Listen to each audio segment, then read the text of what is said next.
मला सवय होऊन गेली आहे की मी तिथून जाताना काका मला थांबवणार आहेत आणि बंगल्याविषयी काहीतरी सांगणार आहेत. काल परवा काकांची माझी पुन्हा भेट झाली.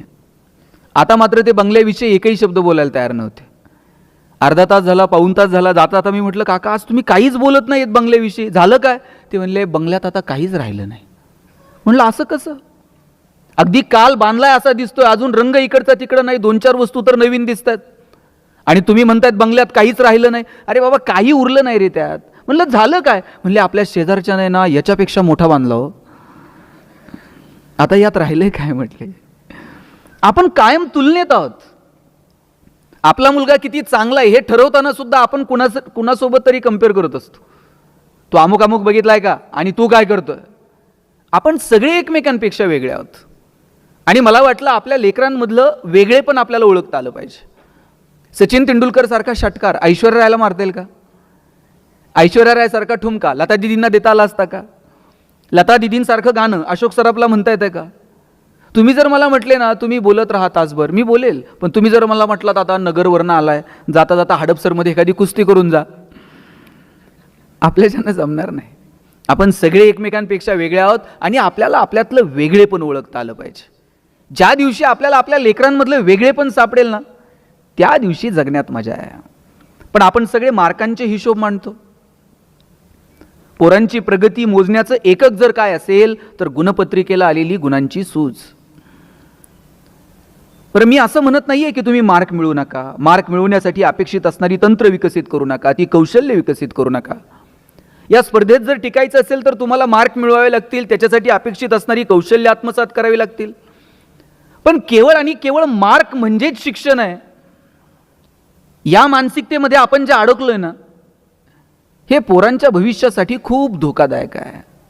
मुलं त्या शिक्षणाचा आनंद घेतात का? मराठीचा एखादा धडा वाचताय, त्या लेखकासोबत तुमची मैत्री व्हायला हवी. गणित सोडवताय, गणितातले आकडे असे डोळ्यासमोर खेळायला हवेत. लॅबोरेटरीमध्ये जाऊन काही प्रयोग करताय, त्या सायंटिस्ट सोबत तुम्ही गप्पा मारायला हव्यात. इतिहास अभ्यासताय, त्या इतिहासातल्या पात्रांसोबत तुम्ही संवाद साधायला हवा.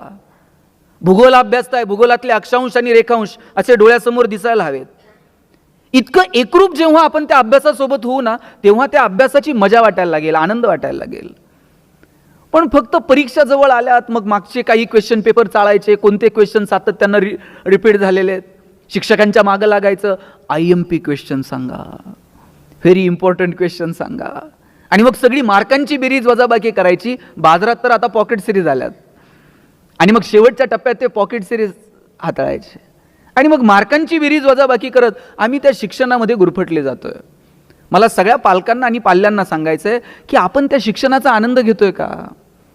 तुम्ही तुमच्या वडिलांना विचारा, आईला विचारा. बहुतांशी मराठी शाळेत शिकलेले आईवडील असतील. बाईंनी एखादी कविता चालीत म्हणून दाखवायची आणि पोरांनी ती त्यांच्या पाठीमागे म्हणायची. कितीतरी कविता आजही तोंडपाठ आहेत, कारण त्या कविता ही माणसं जगलीत, त्या गोष्टींशी जुळून घेत अभ्यास करत तिथपर्यंत ती माणसं पोहोचली आहेत. आजही आपण त्या गोष्टींचा आनंद घेतो का? की मग सगळंच मार्कांसाठी आहे? भूगोल मार्कांसाठी, इतिहास मार्कांसाठी, इतिहासातली पात्र ही मार्कांसाठी. मग शिवाजी महाराज 4 मार्काला, संभाजीराजे 5 मार्काला. तुकाराम महाराजांचा अभंग तर जरा अवघड आहे, ऑप्शनला टाकू म्हटले. परवा तर 10वीतला एक पोरगा मला विचारत होता, सर या वर्षी मराठीच्या पेपरला ज्ञानदेव पडणार आहेत का तुकाराम पडणार आहेत? मी म्हटलं हे पडतील कसे ज्यांनी महाराष्ट्र उभा केला? सगळं कसं मार्कांसाठी असेल? तुम्ही बघा, मैदानावरती पोरं खेळत नाहीत, लॅबोरेटरीमध्ये जाऊन प्रयोग करत नाहीत, ग्रंथालयात जाऊन काही अवांतर पुस्तक आणून वाचत नाहीत. आपण वाचलं पाहिजे. सिलेबसच्या पलीकडे जाऊन शाळांमध्ये ग्रंथालय आहेत, तिथली 2-5 पुस्तकं तरी आपण हाताळली पाहिजेत. एखाद्या आवडत्या पुस्तकावरती कुटुंबामध्ये चर्चा व्हायला हवी, शाळेमध्ये चर्चा व्हायला हवी. अण्णाभाऊ साठेंनी लिहिलेलं फकीरा, त्या फकीरातला तो नायक, अन्यायाच्या विरोधात लढण्याची त्याची ती जिद्द, काय काय किती या फकीरा कादंबरीवरती चित्रपट आला, जगभरापर्यंत पोहोचली. माझी सगळ्या इथं जे बसलेले सगळे तरुण मुलं आहेत ना, तुम्ही तुमच्या आईला वडिलांना विचारा. 10वीच्या सुट्टीत यातल्या निम्म्या आईबापांनी ययाती वाचले, मृत्युंजय वाचले, छावा वाचले. सुट्टीमध्ये वडिलांनी पुस्तकं आणून ठेवायची घरात आणि मग त्या पुस्तकांवरती पेन्सिलनं मारलेल्या रेघा, वहीत लिहून ठेवलेली आवडलेली वाक्य, याच्यात मस्त रमून जायची हो माणसं. आता आम्ही 24 तास मोबाईलवरती आहोत. आम्ही जर मैदानावर खेळायला गेलो ना, आई काठी घेऊन पळत यायची, बाद झालं रे खेळायचं, चला आता अभ्यासाला बसा. आता आईला काठी घेऊन पळावं लागते, ए बाबा ठेव ना मोबाईल, चल मैदानावर, 4 उड्या मी मारते, तू 2 तर मार. इथपर्यंत येऊन ठेपलंय. पोरं खेळायची, पडायची, धडपडायची, संघर्षाची वृत्ती त्यांच्यामध्ये आपोआप निर्माण व्हायची. शाळेला जर सुट्टी लागली, दप्तर नेऊन ठेवायचं, आईनं पिशवी भरून ठेवलेली असायची आणि मामा घ्यायला आलेला असायचा. मग मामाकडं गावाकडं सुट्टीला जायचं, त्याच्याबरोबर शेतात जायचं, धारा काढायच्या, सकाळी उठून नांगरठीवर जायचं, कुरणात जनावरं चारायला जायचं आजोबांसोबत. येताना त्याच नदीला जिथं जनावरं पाणी प्यायची तिथंच पोरं अशी जनावरासारखं गुडघे टेकवायची आणि हातानं पाणी पुढं ढकलायचं आणि झऱ्याला पाणी प्यायचं. इथल्या कितीतरी पालकांनी ते अनुभवलं असेल. जनावरांसारखं गुडघ्याला पाणी, असं गुडघे टेकून पाणी पिलेलं मला तर आठवतंय. आता मला एक नदी दाखवा जिथं तुम्ही गुडघे टेकून पाणी पिऊ शकाल. आता पाण्याची बाटली विकत आणावी लागते, 20 रुपये लिटरनं पाणी विकत घ्यावं लागतंय. परिस्थिती बदलली आहे. आता एक नदी अशी नीट ठेवली नाही, त्याला सगळं सांडपाणी, कचरा बिचरा, इकडं तिकडं निर्माल्य, प्लॅस्टिकच्या पिशव्या गाठणी बांधून आम्ही नद्यांमध्ये फेकून दिल्या. मग आम्ही मुलांना नेमकं शिकवतोय काय? केवळ आणि केवळ पर्यावरण एक विषय आलाय आता म्हणून तो फक्त मार्कांसाठी अभ्यासायचा का? निसर्गाशी जुळून घेणं, पर्यावरण समजून घेणं, या गोष्टी आम्ही मुलांपर्यंत कधी पोहोचवणार आहोत? आता जाईल तिथे पाण्याची बाटली आहे. पूर्वी जर कुठं गेलं ना कार्यक्रमाला, तांब्या असायचा, फुलपात्र असायचं. साहेब आता तांब्यान फुलपात्र कुठं राहिलंय का हो? मला वाटतं अजून ते फार फार तर सुपारी, साखरपुडा, लग्न समारंभ अशा कार्यक्रमात अजून तांब्यान फुलपात्र आहे. आणि काही दिवसानं ते पण दिसणार नाही. गुरुजी सांगणार, मुलाचे मामा बाटली घेऊन या. इथपर्यंत येऊ देऊ नका. काय येणाऱ्या पिढ्यांपर्यंत नेऊन पोहोचवायचंय मला वाटतं ते ठरवावं लागेल. आणि म्हणून आम्ही जे हंटर घेऊन फक्त पोरांच्या मागं लागलोय ना, मार्क म्हणजेच शिक्षण. मी पुन्हा पुन्हा सांगतो, मार्क मिळवा पण त्याचा आनंद घ्या. मग आम्ही ठरवून घेतलेलं आहे, खूप मार्क पडले का सायन्सला जायचं, थोडेसे कमी पडले का मग कॉमर्सला जायचं. आणि सायन्सलाही नंबर लागला नाही आणि कॉमर्सलाही लागला नाही, आणि मग कुठे? शब्बास. आमच्या डोक्यात ते भरलंय, आर्ट्सला काय करिअरच्या संधीच नाहीत. मी अशी किती पोरं सांगू की जे कला शाखेतनं ग्रॅज्युएट झाली आणि करिअर झालं. सायन्स, आर्ट्स, कॉमर्स फक्त मार्कांवरून ठरू नका. तुमची आवड, तुमच्या स्ट्रेंथ, तुमचे विकनेस, आजूबाजूला असणाऱ्या संधी, या सगळ्याचा अंदाज घेऊन ठरवा की आम्हाला आमच्या मुलांना नेमकं कुठे घेऊन जायचंय. कॉलेजच्या गेटवर उभं राहिलं आणि पोरगं येताना दिसलं ना तरी कळतंय हे कोणत्या साईटला असेल. चष्मा विष्मा घालून इन बिन करून आलं का समजायचं, पावलं मोजत मोजत हिशोब करत आलं का समजायचं, आणि अशी वही बी फिरवीत शिट्टी मारत आलं, शब्बास. आम्ही ठरवून घेतलंय. माझी विनंती आहे की केवळ मार्कांवरून तुम्ही ठरू नका. म्हणजे एक जमाना आहे ना डीएडचा होता. डीएडला जर नंबर लागला ना, इथं शिक्षक आहेत का कोण? विचारा त्यांना डीएडवाल्यांची काय हवा होती. डीएडला जर नंबर लागला तर त्यांनी मागं बघायचंच नाही. आणि दोघं नवरा बायको जर जिल्हा परिषदच्या शाळेवर रुजू झाले, काय रुबाब होता. आता डीएड कॉलेजेसची अवस्था काय? बहुतांशी डीएड कॉलेजेस आता बंद होत चाललेत. त्यानंतर इंजिनिअरिंगचा बूम होता. गावात एखादाच इंजिनियर असायचा. गावात जर कुणी पाहुणे आले आणि त्यांनी जर विचारलं ना इंजिनियर साहेब कुठं राहतात, सगळं गाव त्या पाहुण्याला इंजिनियरच्या घरी नेऊन सोडत होतं. आता तुम्ही गावात जाऊन विचारा इंजिनियर साहेब कुठं राहतात, ते म्हणते नाव सांग. प्रत्येक घरात 4 आहेत. आणि आफ्टर मेडिकल म्हणजे आफ्टर कोविड आता मेडिकलचा बूम आहे. आता प्रत्येक आईबापाला वाटतंय पोरगं मेडिकललाच गेलं पाहिजे. नाही भारतात नंबर लागला तर म्हणते रशियात जाऊ द्या, पण त्यांना मेडिकललाच गेलं पाहिजे. बरं, त्यांच्या डोक्यात असं नाही आहे की नाही याला जरा मॅथ फिजिक्स आवडतंय म्हणून यानं इंजिनिअरिंगला जावं, याला जरा केमिस्ट्री बायो आवडतंय म्हणून यानं मेडिकलला जावं. त्यांच्या डोक्यात पक्का आहे पोरगा MBBS, त्याला मुलगी MBBS झालेली बघायची, दोघांनी मिळून हॉस्पिटल टाकायचं आणि नंतर मग मेहुण्याला मेडिकल. असंच असतं ना. अलिखित नियम आहे, ते मेहुण्यालाच द्यावं लागते हल्ली. जरा या हिशोबांच्या थोडंसं पलीकडे जाऊयात ना. सुनीता विल्यम्स तुम्ही बघा काय व्हायचं होतं, काय शिकल्या, मग नंतर कशा या सगळ्या करिअरमध्ये आल्या. कुठे गेल्या होत्या सुनीता विल्यम्स मागचे काही दिवस? गेट शिवाजीनगर कुठे होत्या? आणि आपण सगळेजण आतुरतेनं वाट बघत होतो की नाही? आपल्यापैकी किती लोक सुनीता विल्यम्सला भेटलेले आहेत? भेटलेलं कुणीच नाही, पण किती आतुरता होती. अरे तुम्ही तर शिकलेली, तुम्ही शिकतायत, अंतराळात कशासाठी गेलायत, काय गेलायत, त्यातनं काय होणार आहे, काय नवीन अपडेट्स मिळणार आहेत, त्याचा तुमच्या माझ्या जीवनावर काय परिणाम होणार आहे, हे किमान सायन्सची पोरं वाचत असतील, अभ्यासत असतील. पण गावात खेड्यापाड्यातली खुरपणी टुरपणी करणारी बाई सुद्धा गप्पा मारताना म्हणायची, बाई ती सुनीता आली की नाही कुणाच ठाऊक. किती प्रेम, किती आतुरता, काय करिअर आहे हो. जगणं हे आयुष्य एकदाच आहे, परत आहे की नाही मला माहित नाही. असं जगायचं ना, लोकांना हेवा वाटला पाहिजे. आणि लोकांना वाटो ना वाटो, किमान आपल्या जगण्याचा आपल्याला तर हेवा वाटला पाहिजे. अरे आम्ही जगलो आमच्या मस्तीत, आम्ही जगलो आमच्या धुंदीत.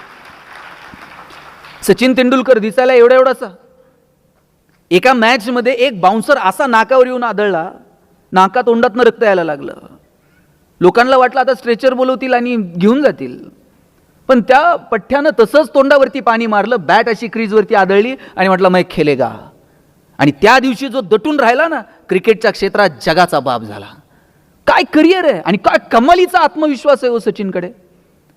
म्हणजे सचिन क्रीजवर खेळतोय, भारत आणि ऑस्ट्रेलिया मॅच सुरू आहे आणि भारताला जिंकायला साधारणतः 47 धावांची गरज आहे. सगळ्या जगाला वाटतंय की जोपर्यंत क्रीजवर सचिन आहे तोपर्यंत भारत मॅच जिंकतोय. पण ब्रॅड हॉकच्या एका चेंडूवर सचिनची विकेट पडली आणि भारताला मॅच गमवावी लागली. त्या ब्रॅड हॉकला असला आनंद झाला की अरे जगातला सगळ्यात श्रेष्ठ फलंदाज आणि त्याची विकेट मी अगदी करिअरच्या सुरुवातीला घेतली. त्यानं रेफरीकडनं चेंडू मागून घेतला, पॅव्हेलियनमध्ये गेला आणि सचिनला म्हटला, सचिन तू जगातला सगळ्यात महान फलंदाज आहेस, या चेंडूवर मी तुझी विकेट घेतली, आयुष्यभर हा चेंडू मी माझ्या शोकेशमध्ये जपून ठेवेल, मला याच्यावर तुझी ऑटोग्राफ देशील? सचिननं ऑटोग्राफ दिली, पाठीवरती थाप मारली आणि जाताना त्याला म्हटला, it will never happen again, परत असं घडणार नाही. आणि त्यानंतर कधीच ब्रॅड हॉकच्या चेंडूवर सचिनची विकेट पडली नाही. याला आत्मविश्वास म्हणतात. चुका होतात, घडतात, पण एकच चूक परत परत करायची नसते. बदलूयात, काहीतरी नवीन करूयात, झालेल्या चुका सुधारवण्यासाठी सातत्यानं प्रयत्न करूयात आणि त्याच्यासाठी कधीतरी स्वतःच्या अंतर्मनात डोकावून पाहूयात. माझी पालकांना विनंती आहे की आपली लेकरं ही वेगळी आहेत, युनिक आहेत, त्यांच्यामधलं वेगळेपण ओळखा, त्यांच्या चांगल्या गुणांचं कौतुक करा. आपण त्यांच्यातले दोष शोधण्यात वेळ वाया घालवतो. तुम्ही म्हणाल मग दोष ओळखायचे नाहीत का? जरूर ओळखायचे. मग सांगायचे नाहीत का? जरूर सांगायचे. पण दोष हे कानात सांगायचे असतात आणि कौतुक हे चार चौघात करायचं असतं. आपण उलट करतो. बघा पोरांनी टाळ्या वाजवल्यात आणि ते पण असं आईकडं बापाकडं बघत. नाही आवडत पोरांना. तुम्ही पाहुणे आल्यानंतर म्हणणार, बावळटाचा आहे ना, अभ्यासच करत नाही, मोबाईलच घेऊन बसतोय आणि किती वेळा सांगायचं आहे. पाहुणा म्हणणार आहे का, फारच बावळट आहे, मी घेऊन जातो आणि परत सुधरून आणून देतो. ते आपल्यालाच सुधारायचंय. उलट पाहुण्याच्या देखत म्हणायचं, आमचा दादा इतका हुशार आहे ना, दादा पाहुण्याच्याच पुढे पुस्तक घेऊन बसताय का नाही बघा. आणि तुम्ही पाहुण्याच्या देखत म्हणून बघा, दादा बावळट आहे, दादा बाहेर जात आहे, पाहुण्याच्या बुटात पाणी होत आहे, लेसला लेस बांधताय. मग तुमची इज्जत घालवायची एकही संधी दादा सोडत नाही. कौतुक करा हे चार चौघात आणि दोष जे सांगायचे ते कानात सांगा. आणि माझी विनंती आहे, तुम्ही तुमच्या गप्पांचे विषय बदला. आपण कोणत्या विषयांवरती आपल्या मुलांशी गप्पा मारतो, संवाद साधतो, ते विषय आपण बदलून बघूयात. मुळात आपण संवाद साधतो का हाच प्रश्न आहे. पूर्वी असा गोल करून लोक एकत्र जेवायला बसायचे आणि मग गोल करून जेवायला बसलं की एकमेकाचा चेहरा दिसायचा, संवाद व्हायचा. कुणी जर टेन्शनमध्ये असेल तर घरातल्या थोरल्या माणसांना कळायचं, हे आज जरा टेन्शनमध्ये दिसतंय, चेहरा पाडून बसलाय, ह्याचे डोळे खाली आहेत. आता 2-2, 4-4 दिवस पोरांची आणि आपली नजरानजर पण होत नाहीये.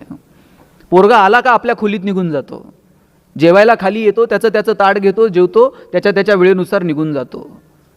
गोल करून जेवायला बसा. आम्ही तर जेवायला बसलं ना, आजोबा सांगायचे, चला ताटाच्या भोवती पाणी फिरवा. आम्ही म्हणायचो, आता ते ताटाच्या भोवती पाणी फिरवल्यावर काय होतंय? ताटातले पदार्थ काय बदलतात का? बाजरीच्या भाकरीची काय पुरणपोळी होते का? आजोबा सांगायचे, पदार्थ बदलत नाही, पण पदार्थाचा प्रसाद होऊन जातो. आणि प्रसाद कधी फेकून द्यायचा नसतो, प्रसादाचा सन्मान ठेवायचा असतो. आज आपण लहान लेकराला काठी घेऊन मागं लागतो, ते खा, ते संपव. बघा, एखादी गोष्ट कोणत्या पद्धतीनं सांगतो हे फार महत्त्वाचं आहे. काठी घेऊन मागं लागलं आणि हे संपव, पोरगं खाईल तुमच्या धाकानं, पण त्याचा आनंद आणि तो प्रेम, त्या आवडीनं तो खातोय का? आजोबा सांगायचे हा प्रसाद आहे, पाणी फिरवलं का पदार्थाचा प्रसाद होऊन जातो. काय जादू आहे? आणि जेवायला बसलं की ते म्हणायचे हात जोडा आणि आभार माना. म्हटलं आता कुणाचे आभार मानायचे?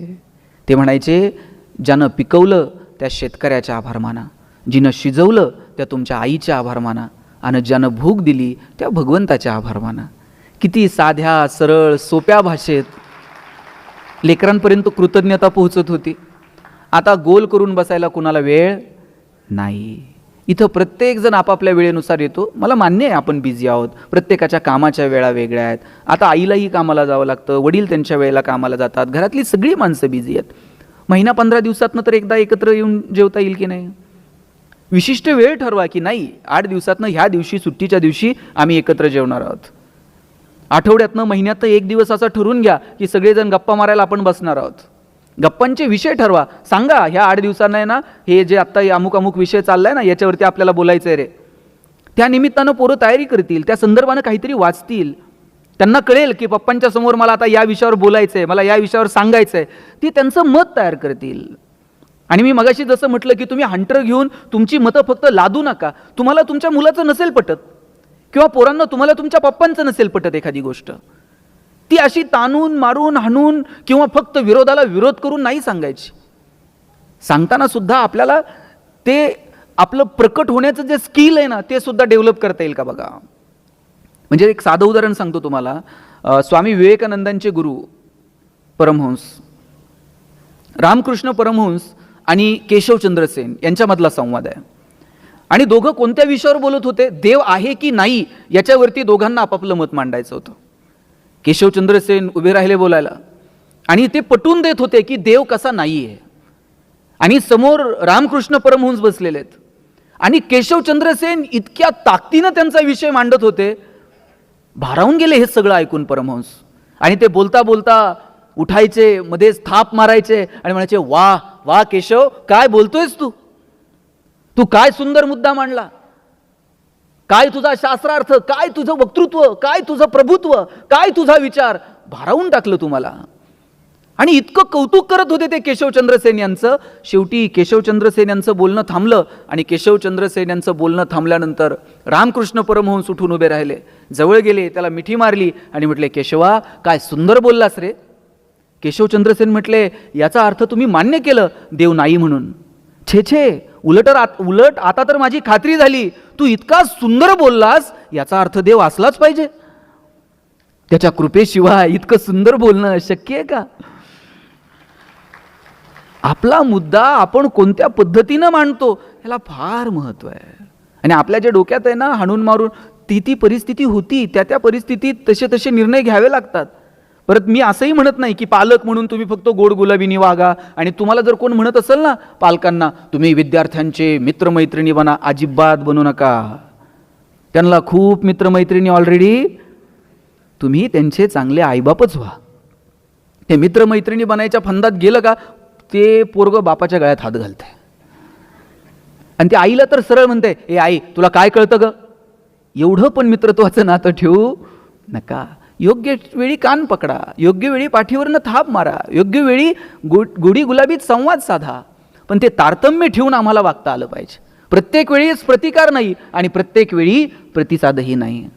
मला असं नेहमी वाटायचं की प्रत्येक वेळीच आपण प्रतिसाद दिला का छान होतं. आणि म्हणून मला जर कोणी विचारलं ना सुखी जगण्याचा मंत्र काय, मी म्हणायचो प्रतिकार नको, प्रतिसाद द्या. प्रतिकारासाठी कशाला वेळ घालता. दोघं नवरा बायकोंनी डायरीवर लिहून घेतलं, प्रतिकार नको, प्रतिसाद द्या, गणेश शिंदे.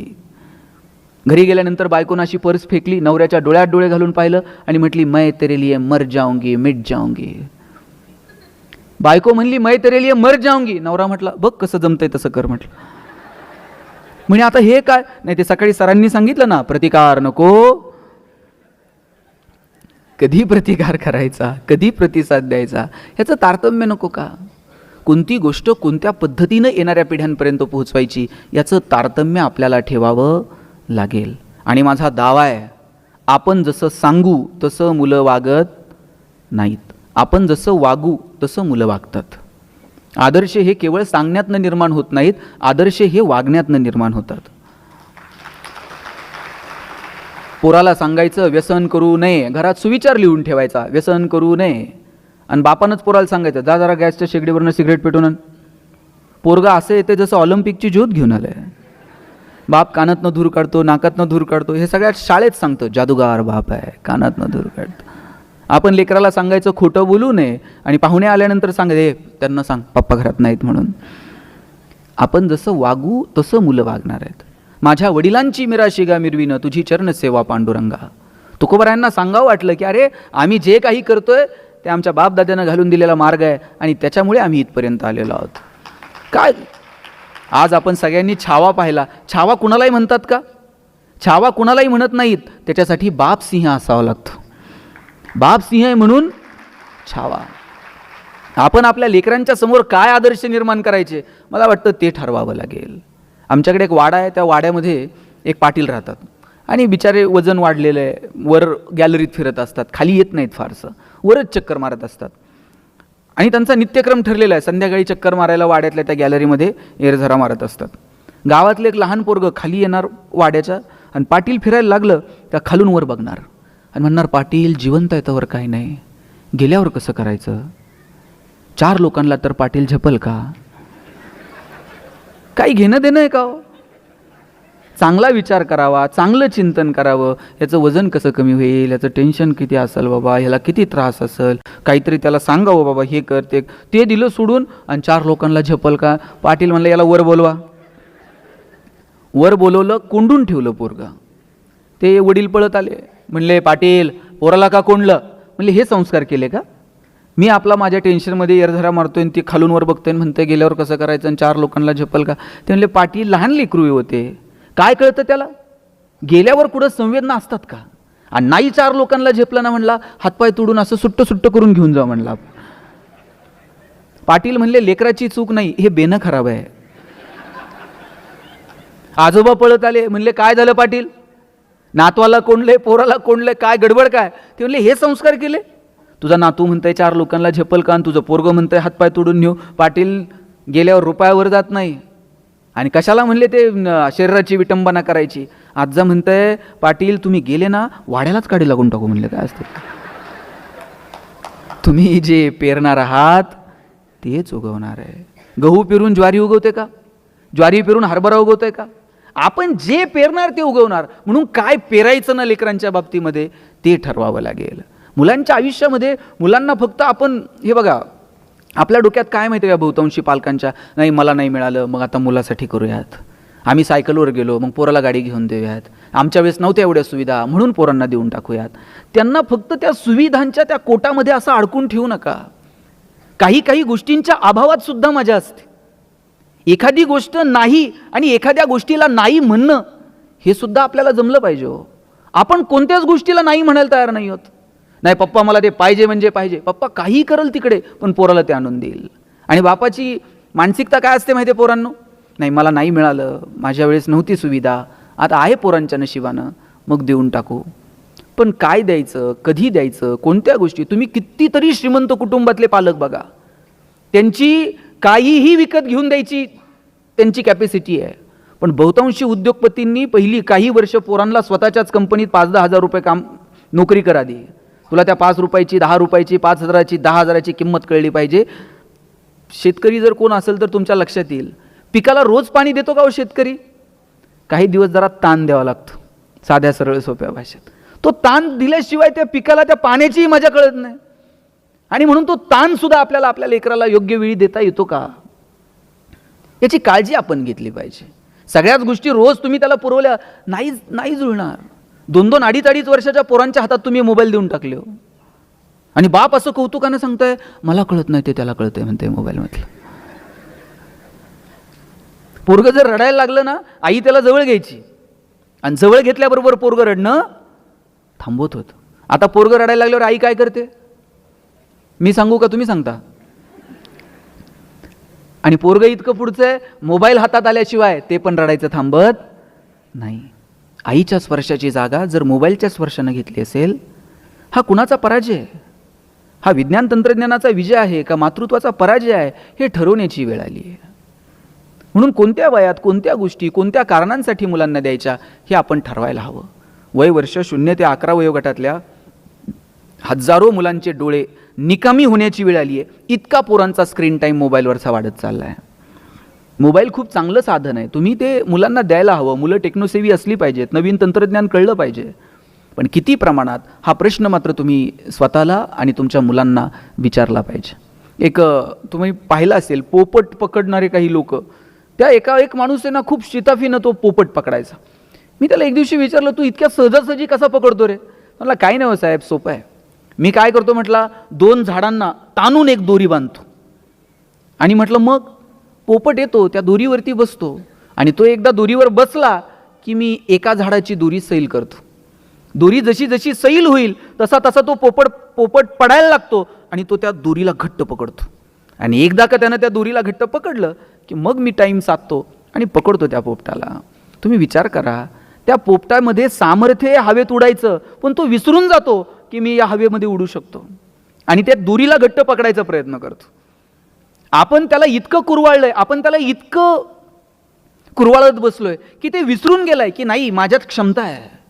आणि मग अशा वेळेस तो आपल्याला घट्ट पकडायचा प्रयत्न करतो. आपण किती दिवस पुरणार आहोत त्याला? त्याच्यामध्ये ती क्षमता निर्माण करता येईल का? त्याच्या मनगटात ती रग निर्माण करता येईल का? तुम्ही लाखो रुपये कोट्यवधी रुपये कमवून ठेवा आणि त्याच्यामध्ये कमवायची जर ताकद नसेल तर ते 2 दिवसात काडी लावून टाकते, उडून टाकते सगळं. तुम्ही ताकद निर्माण करा त्याच्या मनगटामध्ये कमवण्याची. बघा, म्हणजे तुम्हाला एक साधी गोष्ट सांगतो. एक आजी होती आणि तिनं तिचं गार्डन तयार केलेलं होतं आणि त्या बागेला ते इतकी जपायची, प्रत्येक झाडावर तिचं लक्ष असायचं आणि ती बाग इतकी बहरून गेली, फुलून गेली. पण आजीच्या वयाला मर्यादा येतो, किती दिवस ती बाग बघणार आहे. आणि मग बाग आता कोमेजून जायला लागली, पण आजी मात्र ताकदीनं ती बाग जपत होती. पण आजी आता अंथरुणाला खिळली आणि मग मात्र आजीला टेन्शन आलं की अरे मी जोपर्यंत बरी होते तोपर्यंत प्रत्येक झाडाला मी जपत होते, आता या झाडाला कोण जपणार? आणि मग तिनं मुलाला बोलवलं आणि सांगितलं, राजा मी ही बाग आयुष्यभर जपत राहिले, आता मी आजारी पडली आहे, आता मला वाटत नाही की मी अंथरुणातनं उठेल, पण मला टेन्शन याचं आहे की ही बाग कोण बघेल? ए आजी तू काळजी करू नको. नातवानं सांगितलं, मुलगा नातू दोघे होते. नातवानं सांगितलं, आजी तू काळजी करायची नाही, आता ही बाग इथून पुढे मी बघणार, तू पटकन बरी हो बरं. आता आपल्या बागेला बघणारं कुणीतरी आहे या विचारानंच आजी आता हळूहळू बरी व्हायला लागली होती. बरं, नातू रोज सकाळी बागेत जायचा आणि थेट संध्याकाळीच घरी यायचा. वडील विचारायचे, बाग कशी आहे रे? हो पप्पा, सकाळपासून संध्याकाळपर्यंत मी बागेतच आहे. आजी तर 2 तास जायची, मी दिवसभर बागेत आहे. पोरगा रोज जायचा, सकाळी संध्याकाळी घरी यायचा. 1 महिन्यानं आजी बरी झाली आणि आजीनं आणि बापानं ठरवलं, चला आता बागेत जरा फेरफटका मारून येऊ. आणि बागेत फेरफटका मारायला आले, बघितलं तर सगळी झाडं सुकून गेलेली होती. मग या पोराला विचारलं, बाबा तू रोज सकाळी 8ला येतोय, संध्याकाळी घरी येतोय, रोज बागेत आहे, तू काय करत होता? तू काय काळजी घेतली? अहो म्हटलं, मी खूप काळजी घेतली हो. आल्यानंतर मी प्रत्येक पान ना पान पुसून काढत होतो, प्रत्येक झाडाचं खोड फांदी सगळे पुसून घ्यायचो, त्या झाडांना कुरळायचो, त्या फुलांचा पापा घ्यायचो, त्या झाडाला मिठी मारायचो, जवळ घ्यायचो. मी किती काळजी घेतली, पण नाही हो ही बाग टिकली. मग त्या आजीनं सांगितलं, राजा कुरवाळणं, जवळ घेणं, त्याला मिठी मारणं याला काळजी घेणं नाही म्हणत. त्याला योग्य वेळी पाणी घालावं लागतं, योग्य वेळी पाणी तोडावं लागतं, योग्य वेळी ताण द्यावा लागतो, जनावरांनी खाऊ नये म्हणून कधी झाडांना कुंपण घालावं लागतं आणि मग ती बाग बहरते फुलते. आपल्या डोक्यात आहे थोडीशी काळजी घ्यावी, त्याला रोज गन पावडर लावावा, त्याला नवनवीन कपडे घालावेत, त्याला रोज आल्याबरोबर कुरवाळावं, रोज त्याच्या गालावर ओठ टेकवावेत, म्हणजे मुलांची काळजी घेणे. योग्य वेळी ताण द्या, योग्य वेळी कानाला पकडा, योग्य वेळी त्याच्या पाठीवर थाप मारा, योग्य वेळी डोळे मोठे करा, योग्य वेळी त्याच्या डोळ्यात पहा. मला वाटतं हे लेकरांची काळजी घेणे. आमची काळजी घेण्याची जी व्याख्या आहे ना, ती पहिल्यांदा आम्हाला बदलावी लागेल आणि मुलांना कोणत्या पद्धतीनं कोणत्या गोष्टी सांगायच्या हे ठरवावं लागेल.